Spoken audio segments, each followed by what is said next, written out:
change. Uh-huh. Um, and I know yes means something different, but I thought that would be kind of a way to just start a conversation. So start with the question, what does it mean? What? So you have some talking points and I can Yeah, go from, okay. like what have I said yes to in my life and how has that changed? And, what is that process of change? And um, just kind of some of the things I came up with was like, there's no straight line to being successful. So sometimes you have to, you know, pivot on your path or um, stop what you're doing and try something totally different. And just because, things are a certain way now doesn't mean that's how they're always going to be. And it's kind of an obvious thing, but yet it's not, you know? Okay. Okay. Let's get into it so you don't say something that you go, oh, that was really good. Okay.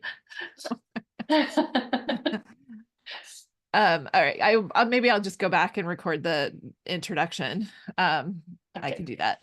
So, okay. I'm sorry. I have to stop laughing. Okay. Yeah. What is this? My like third guest episode. So I'm like, yeah, I don't have all my things like in Yeah, it. you Do you do a have lot like of solos. you have a system?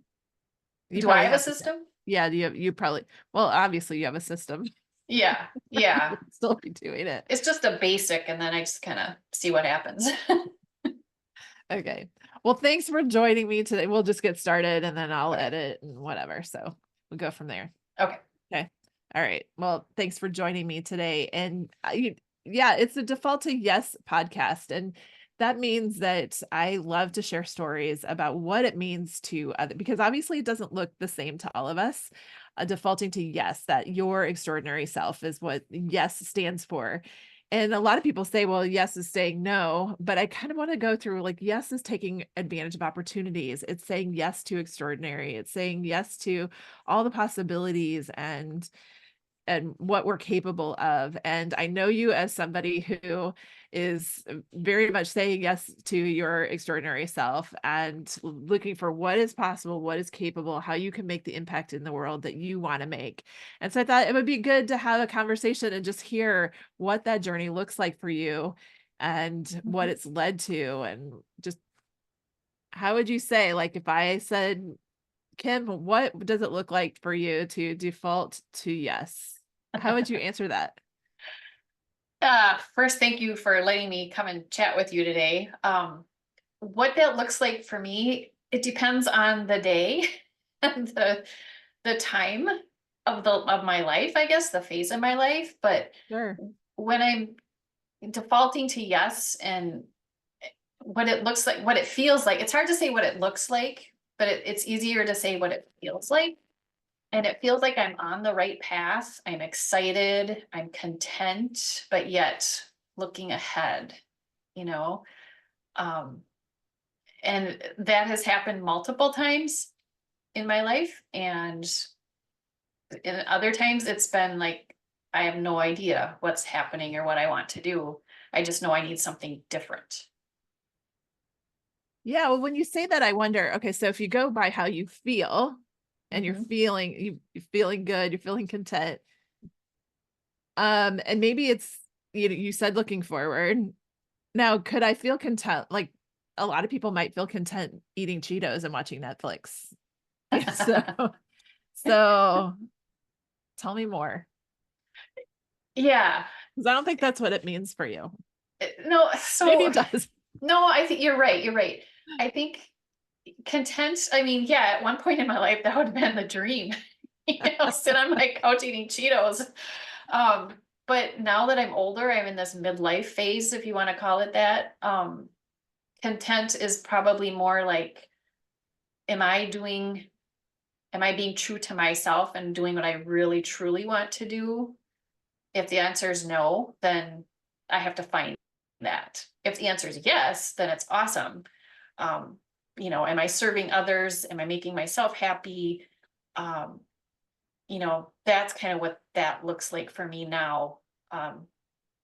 Because, I've done all the other stuff, the kids and the long career and that kind of thing. And now I'm just kind of looking to see what's in it for me. Yeah, so you're answering bigger questions now that maybe we weren't when our kids were really little. Yes. We were, we've, those, some of those bigger questions had to go on hold for the diapers and the things like that. Or that maybe they felt like it, but I'm pretty sure we probably were still moving that direction, but it Hmm. looked, which is a good point you made about looking different and not what it looks like, maybe more what it feels like. So, Yeah. Yeah. so where's that journey taking you today? Like, how are you answering those bigger questions? Oh, well, I'm actually at one of those points where I'm not quite, I mean, I know, so, okay. So I have my podcast and I have my essential oils aromatherapy. And what I'm doing right now with the oils is I'm doing all these markets and selling products. And I'm finding that as much as it's been fun, I'm not enjoying it anymore.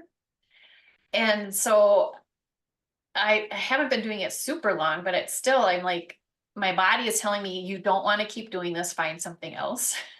So I'm working on that and trying to work through it. And I've, what I've, earlier this year, I thought, well, I want to do more like health and wellness type events instead of just markets. And one popped up into my life yesterday and it was perfect. And so I'm like, it's just like a little reminder, like, this is what you said you wanted to do. So why are you doing this other thing that you're not enjoying? Like, hello, do this instead. I don't know if that answered your question, but Well, that's kind yeah, of where I'm at well, it right kind now. of does. I mean, we get on, we might get into something new. Um, Hmm. like maybe for you, like me, when I first started learning about essential oils, it pulled me into a direction that I thought looked good, Hmm. like a means to an end sort of thing. But then you get all wrapped up in the means, Hmm. forget about the end, and then find Yeah. yourself in that place of like, I'm not liking this. Talked to a lot of nurses that are like that too. You Hmm. get into that for a certain reason, and then you get into doing it. What did that look like to like figure that out? You said you felt it in your body. Hmm. When did you realize that you needed to make an adjustment or a pivot? And what did that look like? Was it just, I did this, and this, I accomplished this, and now it was time to start over? What did that look Uh, like? I asked um, again what it did look like. yeah. What does it look like? It looks like Kim going, what the heck am I going to do? But when this isn't like oils related, but when I was a nurse for 27 years, and when I was ready to be done, the circumstances around it, what it looked like to my husband was I was stressed out and complaining all the time, and just he could just tell that I was not happy. And so that was a huge sign. I mean, I kind of felt it in myself too. You get the stomach ache and the tension, and you just have that icky feeling. And when he finally said, just stop. Like, if it's that job, quit that job, find something else, or just be done. And that was kind of like my that was the straw that said, yep, I need to be done. So um so I think for me, it kind of, I needed someone else to not, it's kind of like giving me permission, but not Mhm. really, because I have to be the one to decide, you know.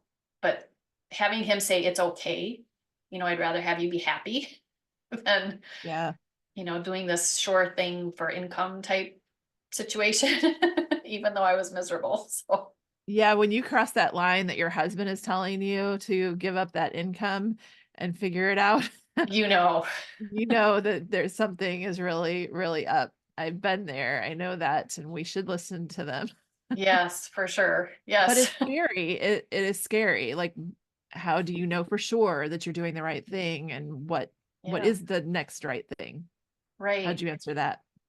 So as I've become over 50, well over 50 now, but I've learned to focus and listen to my intuition, that gut feeling, and go with that more than, thinking about what other people are going to say or think. And it always leads me to what fulfills me, you know? When I decided to retire from nursing, I thought, oh my gosh, that's going to be so sad. But it really hasn't been. It was just like, well, I did that and now I'm done. And now I'm doing what I want to do that I have more time to do now.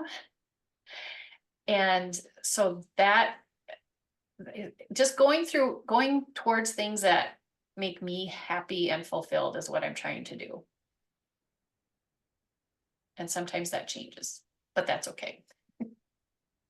Yeah, I think you said before, it's not a straight line. Nope, nope, it's definitely not. I think if you're ever in a business, there's like this graphic where it's like there's a straight line and then there's the squiggly line that goes all over the place. And that's exactly what it is. And that's fine. That's okay. You have to embrace that, the squiggles, I guess. Yeah. I think you probably know, like when you help people and you're seeing everyone else, I know that when I'm looking at coaches and the different things that they're doing, it's always a promise of you'll get from here to here, here to here. Yeah. And they never talk about the messy middle because it's not really good marketing. Right. So Right. nobody wants to hear about that. I'm going to have to do work to get there. No, we don't, because we don't want to work. Yeah. And so I know you as someone who does the work. What does Yeah, that look like for you? the work. What does it feel like, or what does it look like? What is However it? you want to answer that. Um, so what it looks like is for me to sometimes I have to step back and I'm an emotional person and I get really sucked into emotions, and I have learned to just kind of stop. I can feel myself getting stressed out and emotional about something. And so I'll just kind of stop and take a break, literally like walk outside, go to the park, take my dog for a walk, whatever it happens to be, and just kind of stop and listen to my body and my mind and kind of evaluate what's going on. And if I'm feeling a negative or challenging feeling, like what's going on there and why. So I do kind of like, it's almost like withdrawing from everybody else for a few minutes or a day or two or whatever, and just kind of stepping back and realizing what it is that I want and what I need, um, for that to kind of keep going then. Are there any other or any tools that you use, or any kind of like, do you have a system or a ritual or something? What would you tell somebody? I have a notebook that I have near me I wherever mean, I besides am. the aroma cognition that you've just, And the aroma cognition, yes, no, for sure. That has really helped me as well, Julie, because just I know the power of scents and I know how much they can help us and affect us. And so yes, that's another thing I have near me all the time are essential oils. And I have my wild orange sitting wherever I am too, but just having that helps me as well take a break and just breathe that in and kind of let those feelings just kind of wash over and kind of see what happens. So that's one tool, yes. And then journaling too. I have to write things out. I feel like they have to get out of my brain and onto a piece of paper for me to see them better. So I'm always writing things, and I have all these notebooks like all over my house, basically. And sometimes I go back and I read through them. I'm like, oh my gosh, it's just like getting everything out, and it really does help. So that's another thing that I do as well. could you do it without journaling? But I do it without journaling? Probably. I've never What would you, tried it. oh, have you always journaled? Um, in ways, yeah. I started keeping like a travel journal whenever we go somewhere. And I just write down, daily things, whatever happened, and just for fun. Um, and as a kid, I wrote poetry. I remember my dad gave me a little journal, like a book, a journal, and I would write poems in it. Um, so I guess, yeah, I guess I always have journaled it in some way or another. But Yeah. now I'm really journaling. Because you really are making decisions and making headway on your goals and your dreams, what direction you're going to go.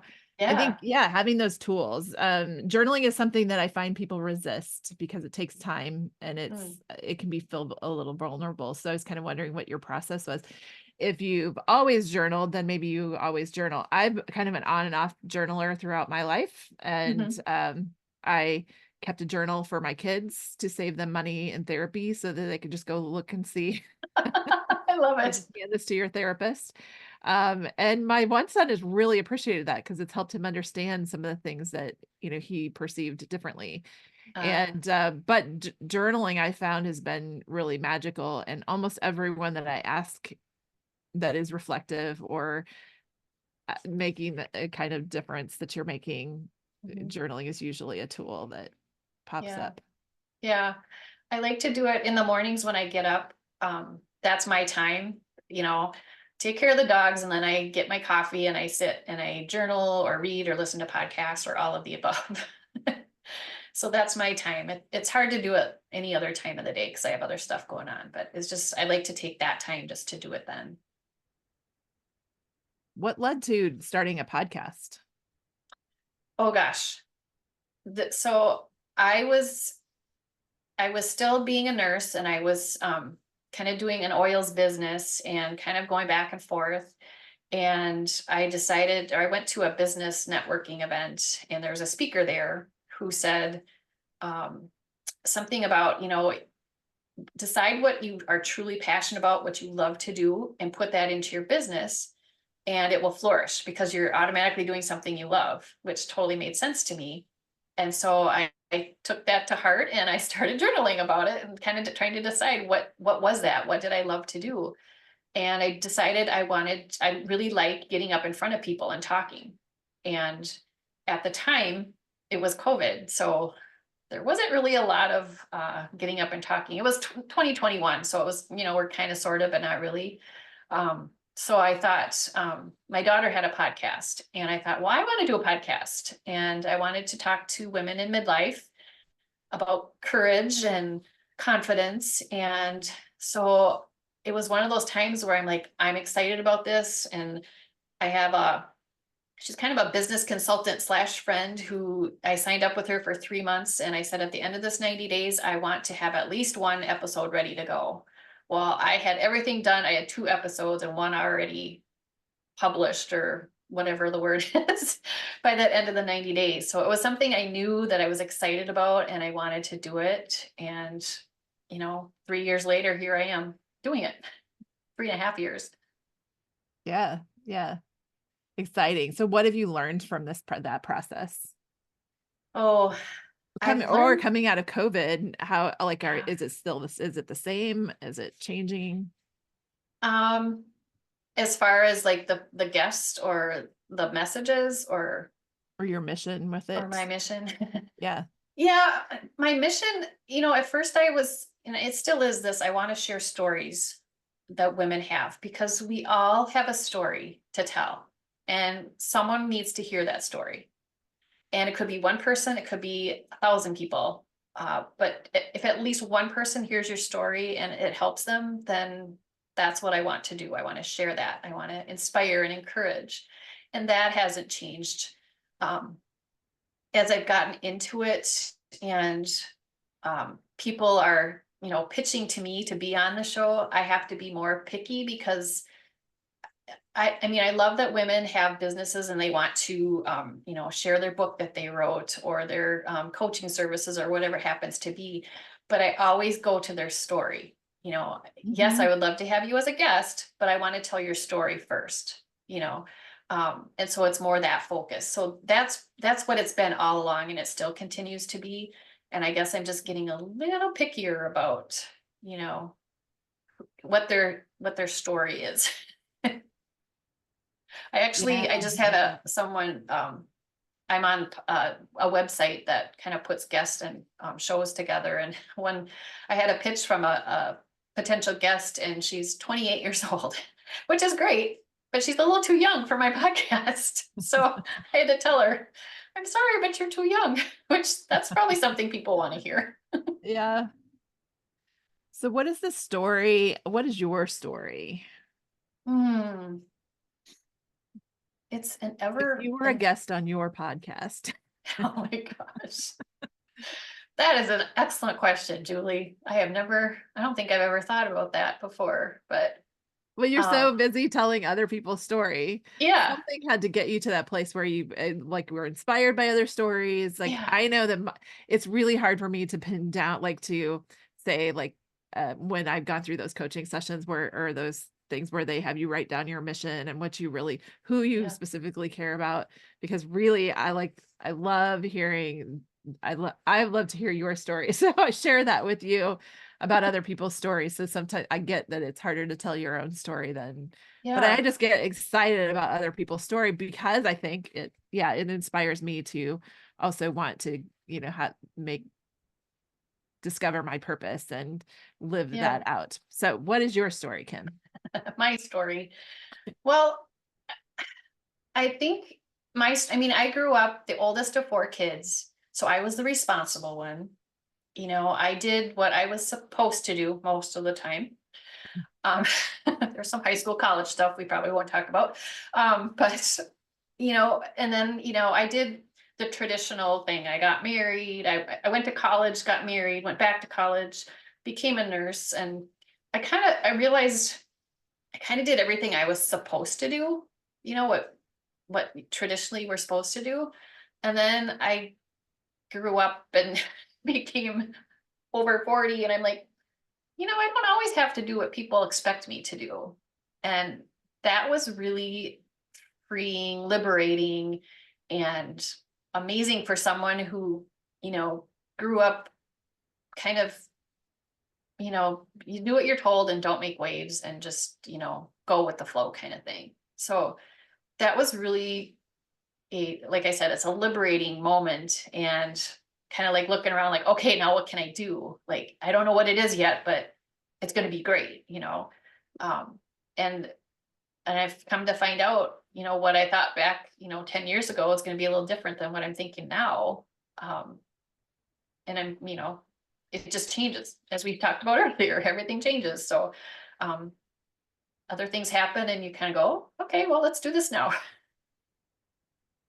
So you So feel like yeah, you're still in the process of reinventing yourself? Is that where you feel, or did you do that then? And I think I know who I am and what I want, like at the base. Like I want to, like inspire and encourage and motivate and be like a leader and a light for others. But I think how I do that's gonna probably change, you know, not on a regular basis, but from time to time.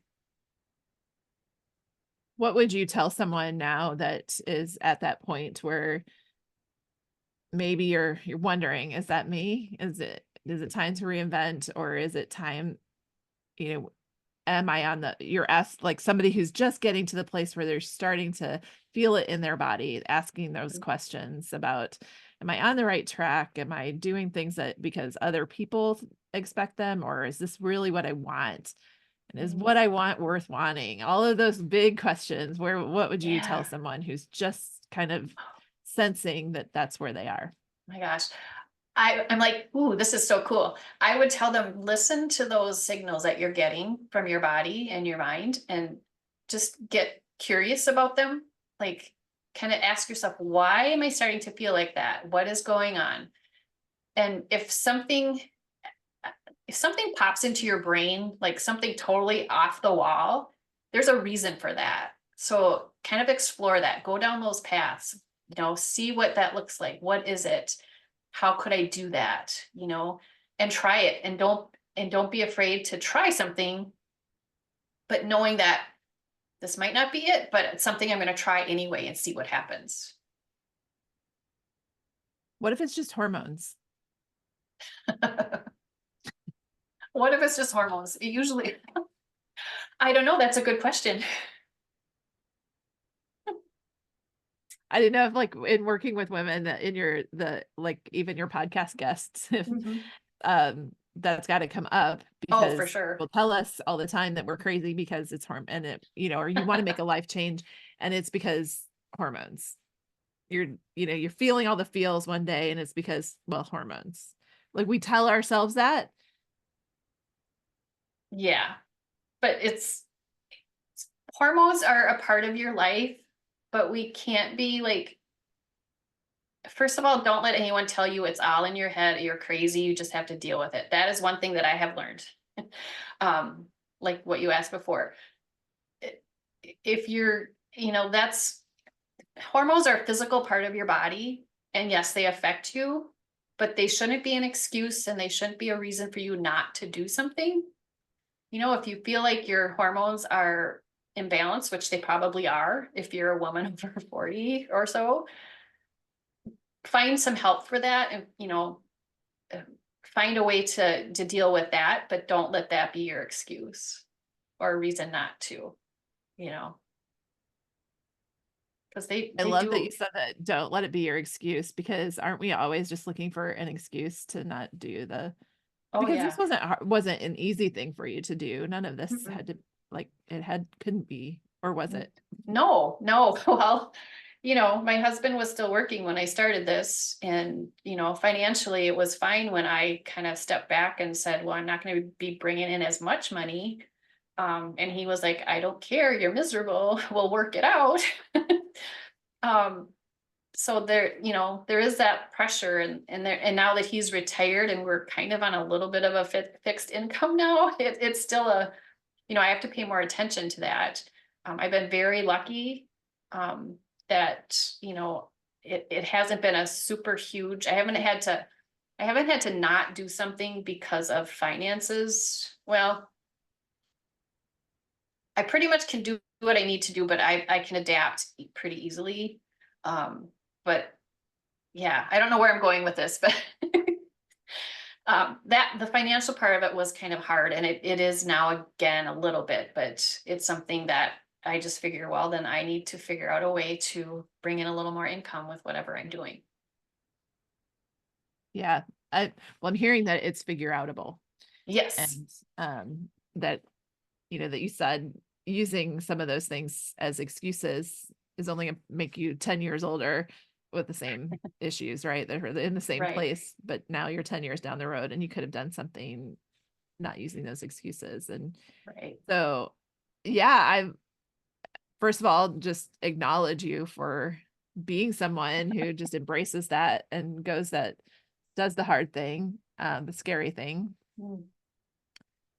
Um, so you journal and you have Mhm. essential oils. Mhm. What other things are you using to support yourself? I know that you said the expectations of others, because that Yeah. never that seems to follow us. You when you're looking for success leaves clues, right? So you look for somebody else who's doing what you're doing, and Uh-huh. you find things like, oh, I've got to do this expensive program, I've got to do this, I've got to hire this coach, I've got to hire this wellness expert, I've got to do all of these things that, because they tell us we have to, because, Yeah. well, because they're selling their program, Exactly. and they're good programs. And if you could, Yes. like that's, but we should not say we, it's not an excuse to not say yes if you're not there. Right. Right. Anyway, what other tools would you say are like power tools for you? Mm, I think, and I don't know, I've had to do some, like, I don't know if we would say letting it go, but like relationships, and kind of like evaluating relationships. And this sounds way out there, when you were talking about like my own business and things like that, but just knowing that some of the relationships I've had have not been wonderful and not good for me. So I've had to kind of step away from those a little bit. And and when I say not good for me, means hearing negative messages or not hearing affirmations or not, hearing, you're doing great.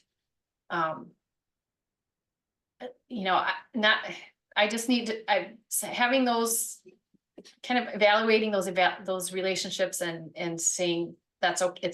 They're not for me right now, and that's okay. They're still there, but I don't have to put as much of my own energy into them because they're not helping me. If I know I'm trying to say things without saying things. So no one gets offended, but, yeah, so just evaluating my own relationships has been really helpful in how I move forward, because it's all, you and I talk about the mindset and how we change our thoughts and how we can change our thoughts. And it does affect us in all parts of our life. If we're hearing things that we feel like we're not good enough or aren't doing the right things or doing something totally unexpected, we have to let go of what's reinforcing those messages. And sometimes that's people. Mhm. So I probably went a little deeper than you probably wanted. No, I was just gonna let you go. Keep going. This is good stuff. Because it's a struggle, especially if Yeah. the relationships that you're in that are bringing those energy or reinforcing those non-productive thoughts, those thoughts that you don't want to have, and you have Mhm. relationships that are reinforcing those. It makes it really hard to train your brain Mhm. to, it's really hard work if you don't take a step back from those relationships. Yeah. And sometimes they are family, and sometimes they're people in our household, and sometimes they are people that we work with. They're not people that, or maybe we chose them at one time, but Mhm. but sometimes they're not people that we chose. They're people that got chosen for us, people that we work with, Right. people that we live with. um that can be very challenging. Mhm. Mhm. Definitely. Yeah. How did that look like? Did you have to have conversations, or did you just remove yourself as much as possible, or Just kind of remove myself, you know, um, not being in situations that I didn't have to be, because I knew they would be negative, not harmful, yeah, harmful to my mindset. And yeah, so just, yeah, sometimes you need to do that communication, but in some situations it's not going to do any good, it's not going to make things better, and so you just kind of back off, and that's fine, that's what it is, so that's fine, and that's I'm at peace with it, so that's how it's working. yeah. Yeah, I think getting to the place where you're at peace with something, and you were saying that you could drop the expectations of others and stop Hmm. living for what you, and the thing is about expectations of others, and sometimes we've made them up anyway, Hmm. so they're not all based on fact. We think they are, but Yeah. not necessarily, because yeah, some of those, yeah, Yeah, it's sometimes a, I think we give more, I don't know, attention or value to what other people think of us, and really they aren't. Like, yeah, some of yeah, them probably couldn't care less, and here we're like putting all these expectations on them and what they think, and they don't care. yeah, yeah. There was a study done on a college campus that kind of talked about, it was more based on first impressions, or those interactions that you go away and you think, oh, they think I dress funny, they think I am not this, I'm this. And then the research revealed that people would go away from you and were very rarely even thinking about that interaction, where we're thinking all about like, what were they thinking? Oh, I didn't make a Mhm. good impression, they don't like me. And very rarely was that have even close to what was actually the truth. Maybe that other person walked away and had all sorts of thoughts about how the interaction went, and they Yeah. didn't jive. And so they were finding that almost 100% of the time, the all of those thoughts were just made up things that we have, because we are very evaluative, and those Hmm. things are important to us, and our brain tells us that to survive, these people have to like us. And so our Yeah. brain goes into goes overactive, trying to prove one way or the other what is true, and how are you going to survive? Are you going to survive this new Yeah. environment? How much danger is coming your way? Yeah. So did that occur to you at the same time, like when you were reinventing, or when you reached that point when you said, I don't have to live according to other people's expectations. What do I want? that kind of came after that realization that I could do. First it was, I can do what I want to do, not expecting, despite what other people think. And then I think that kind of gave me the courage to decide to, distance myself from certain people and relationships. I think that had to happen in that order for me. Mhm. Yeah. So what's the future look like for you? Oh gosh, I don't know for sure, but I'm excited about some things. I'm trying to grow my podcast and I'm really focused on that right now, and doing some things with the oils a little differently, like I mentioned earlier, trying to focus on educating and doing some custom things for people instead of just, making a whole bunch of stuff and hoping people buy it. I don't want to do that anymore. So, and that's really not what aromatherapy is anyway. So yeah, so I think I'm hoping in a few years my husband and I will be traveling more. So, you know, probably pulling back on the oils as far as making so many, custom things for people, and focusing on the podcast because I can do that pretty much anywhere. And it's exciting for me because I don't really know the exact answer to that question because I haven't figured it out yet, but that's okay. I don't have to. I'm just going to kind of see where this trail takes me today and tomorrow. Yeah. What do you have you done like what has guided your um what's your guiding mission, or do you have a vision statement or a mission statement or a guiding principle, or what would you say, or words that you live by, or Hmm. I've always said, and to do your own research in whatever it is. Um, whether that's with, and you can interpret that any way you would like, but if it's like literally like you're hearing something about your health or um, things you're supposed to do, don't just take that at face value. Do your own research, look into it yourself. What's right for you? Um, you know, if you are like we were talking about before, if you're feeling like, there's something more for me, look into it, do what do your research, find out what that is and try different things. So I guess do your own research would be my guiding principle of everything. I like that, because even the book I just read like kind of goes through life's questions. It's called Life Worth Living, and it Ah, goes through like all of the big questions, but does not give any answers, which is really, I think, mm, frustrating for a lot of people who read the book, because it just kind of talks about all the questions, yeah, yeah, mystery, and all of that. I love that. Do your own research that yeah. applies to overall well-being in every aspect of that. Hmm. Hmm. So it sounds like, so what I'm hearing is that you reached a point where you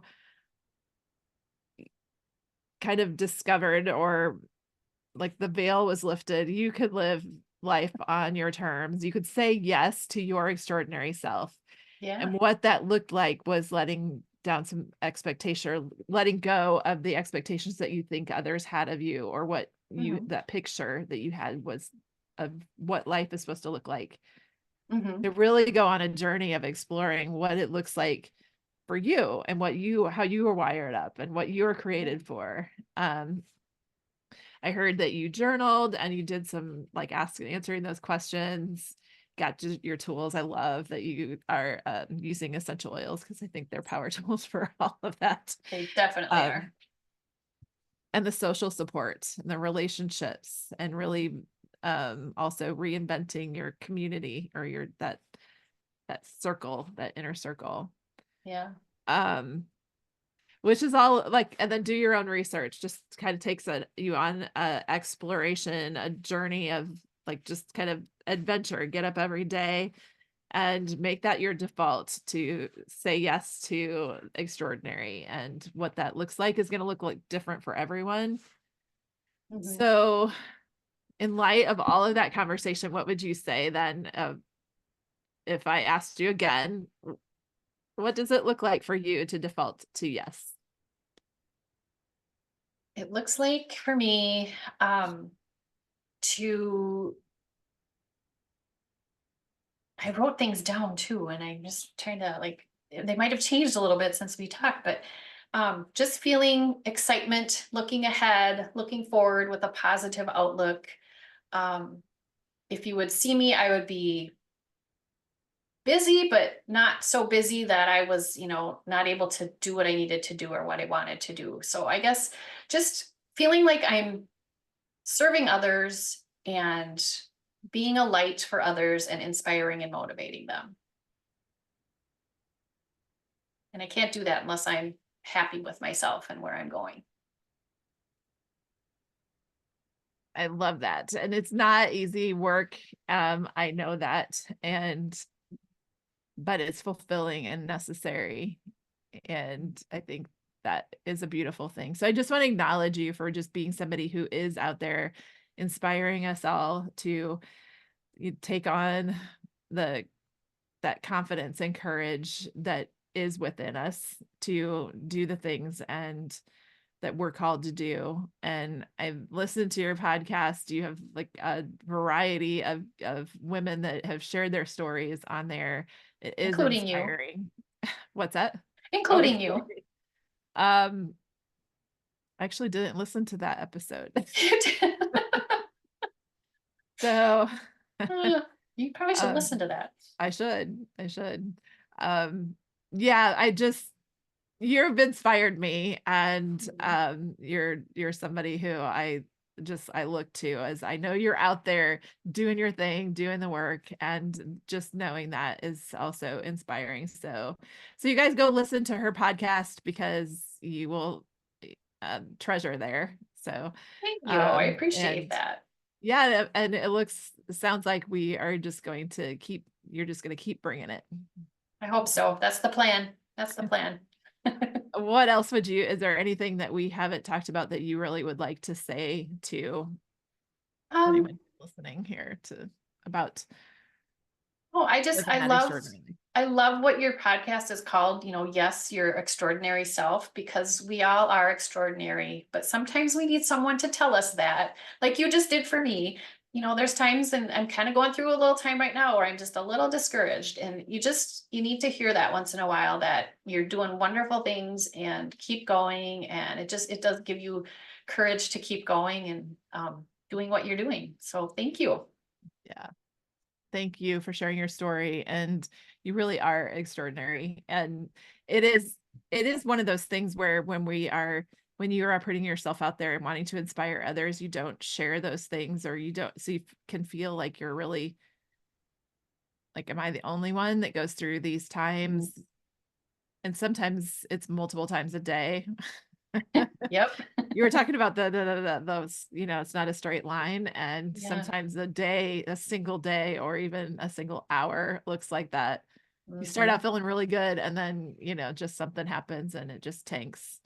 Yep. That's normal. And so I love that you share that too, and that you're Yeah. vulnerable, willing to be vulnerable and share that. Yeah. That it's not all, when we Yeah. say extraordinary, we think that's got to be all woohoo. Yeah. No, that's not true. No, gotta have both. Gotta have both. Yep, for sure. Yeah. Thank you. Thank you. Now I'm gonna have to figure out how to end that. Okay. That's the hardest part, isn't it? Okay, bye. Okay, see ya. I know. I asked that question at the end of mine, like, is there one last little thing that you would want to leave us with? And then sometimes what they say is so amazing, I have to talk about it more. And so then it just Yeah. keeps going. Like, oh, wait a second. Yeah. Hey, we're just getting warmed up. Yeah. Settle Oh in for boy. the long commute. Yeah, exactly. Take an extra loop around the block. Oh. Um, okay. I'm gonna shut the recording off. Okay.